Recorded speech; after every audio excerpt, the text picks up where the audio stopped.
our last step to craft strategy that we do. Jacoby, what's our final step? Paraphrase important information. Paraphrase important information. Can you tell me what paraphrase means again? In your own words. In your own words, perfect. So, in your own words, who can tell me what this paragraph is mostly about with a couple key details? Kaden. That it's hard for athletes to always be in the spotlight because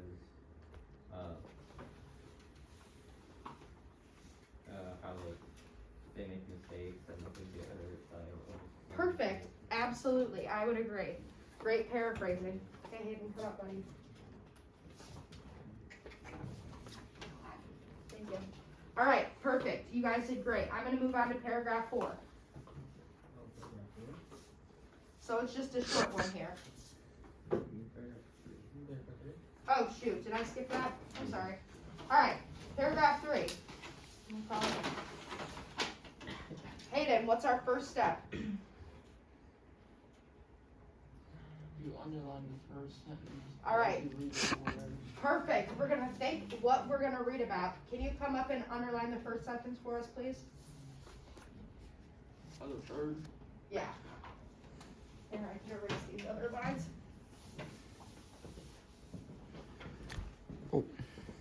Read. Just stay focused on the other students, not the, just. Well, Okay, so, let's see right here. So we're gonna underline this whole thing. It says at the end of the day, we're human too, Biles said in Tokyo.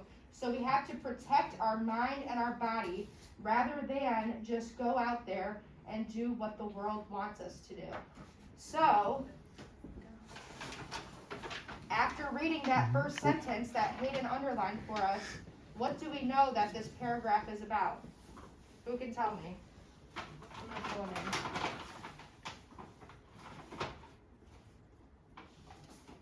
Jacoby, what's that paragraph mostly, what do we think this paragraph's gonna be about, based on what we just read?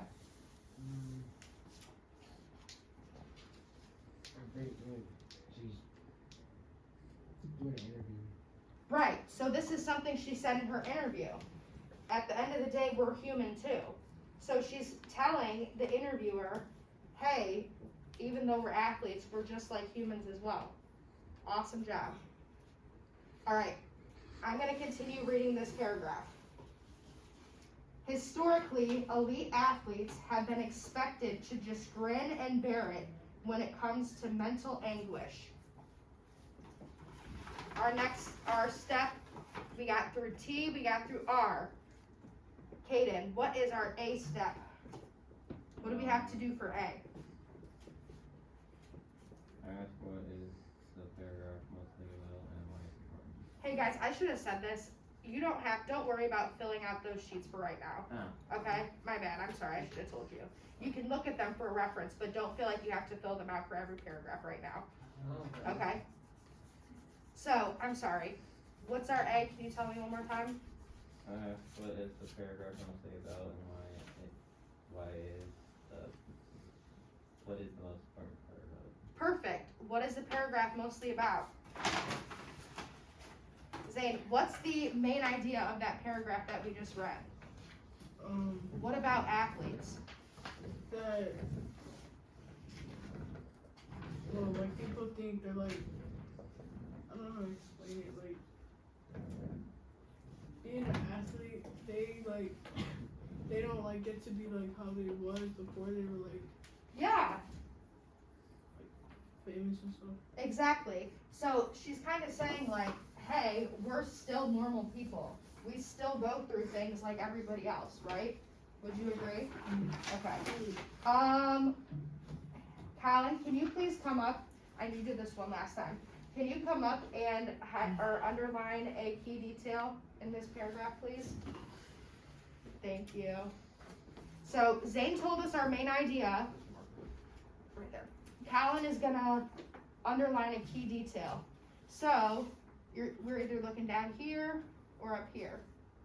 What's a key detail that sort of supports that main idea? like right here.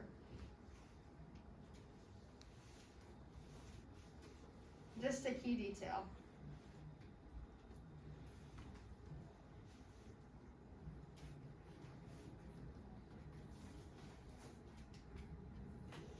Perfect. Yeah, I was gonna say, we could really underline that whole thing.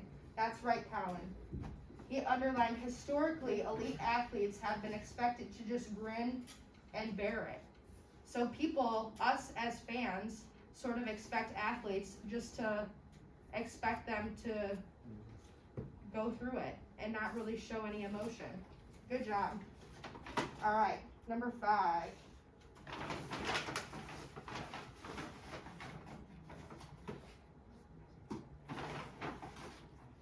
Zane, can you come up and underline our first sentence, please?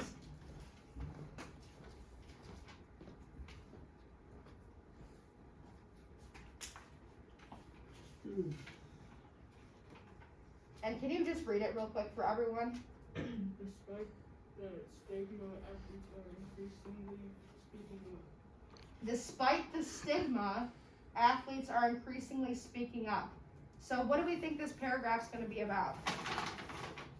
Hayden, what's this paragraph going to be about? If Zane tells us, despite the stigma, athletes are increasingly speaking up. What are we about to read about? What do you think, Hayden? If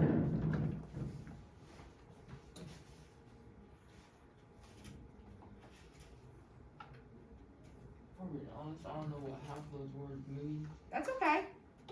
That's all right. Who can help him out? You skipped 4. Did I? Yes.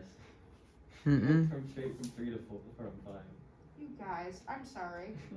All right, here. Well, there's our first sentence. It says, athletes are not supposed to be weak, says Hillary Coffin, a clinical sports psychologist in Austin, Texas. So, that first paragraph is a sports psychologist telling us athletes aren't supposed to be weak. She goes on to say, they're not supposed to show signs of anything that would impact their physical or mental health because we expect them to perform with such great strength and skill. So going back down where we were, this paragraph, after we read the first sentence, despite the stigma, athletes are increasingly speaking up. What do we know this paragraph we're about to read is going to be about? What do we think?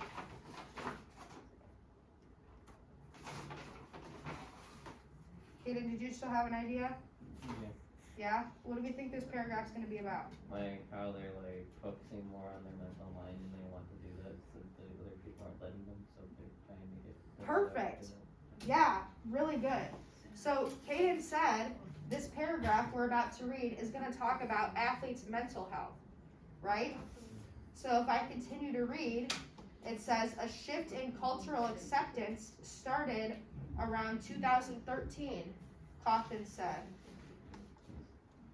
When the National Collegiate Athlete Association launched a task force on mental health, then swimmer Michael Phelps, the most decorated Olympian ever, began to talk about his experience with depression. So you're exactly right, that paragraph did just that. It talked about athletes' mental health. I need somebody to sort of tell me the main idea, Jacoby, of the paragraph I just read. They're talking about how Michael Phelps talked about his experience with depression. Michael Phelps talked about his experience with depression. Perfect. All right, who can give me a key detail? I'm gonna call on Zane. Can you come up and underline a key detail, please?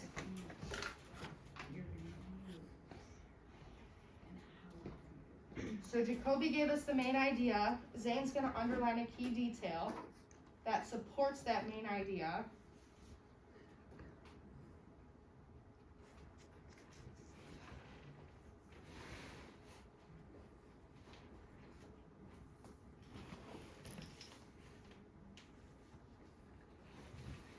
I love that. Zane said a key detail to support that is that a shift in cultural acceptance started around 2013 when the National Collegiate Athletic Association launched a task force on mental health. Wonderful job. We're doing good, guys.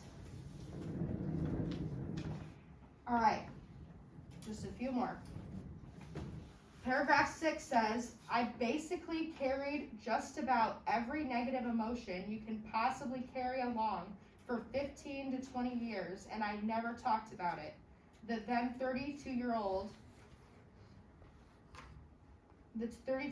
told an interviewer in 2017, and I just don't know why one day I decided to open up, but since that day, it has been so much easier to live.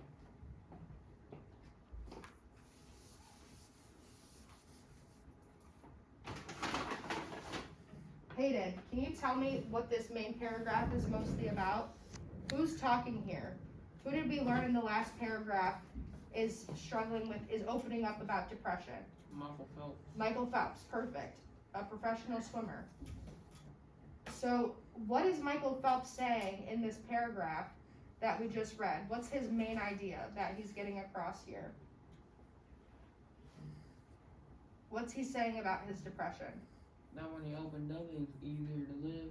Perfect. So he's saying, now that I'm opening up about this, about my mental health, it's been easier for me. Perfect. Great job. Hayden, Brown, can you come and underline a detail in this paragraph, please?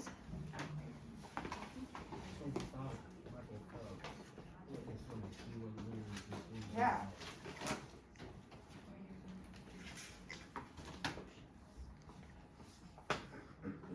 All right, what did you underline there, Caden? Every negative emotion you can possibly carry along for 15, 20 years, and I never talked about it. And the 32-year-old told an interviewer in 2017. Perfect. Great job. So yeah, you're underlining that quote. That's a detail that supports how opening up about his depression affected his life. Good job.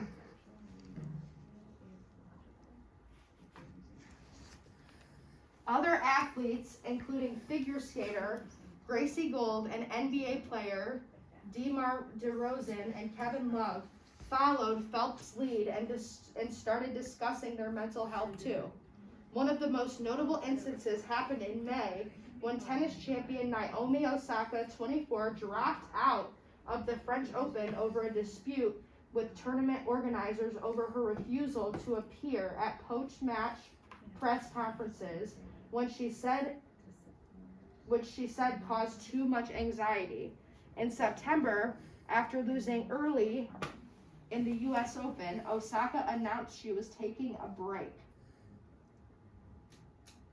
All right.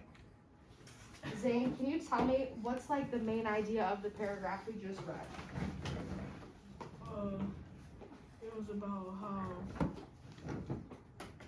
Osaka, she had so many, she had anxiety, Yeah, and she wanted to open up. exactly. How she was taking a break. Absolutely. So she is opening up about her experience with struggling with mental health, right? Okay.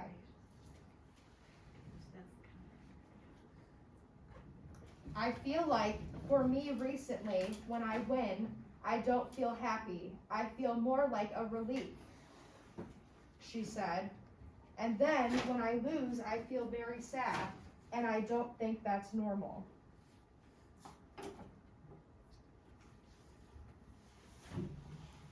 Jacoby, what is that paragraph mainly about? Number 8.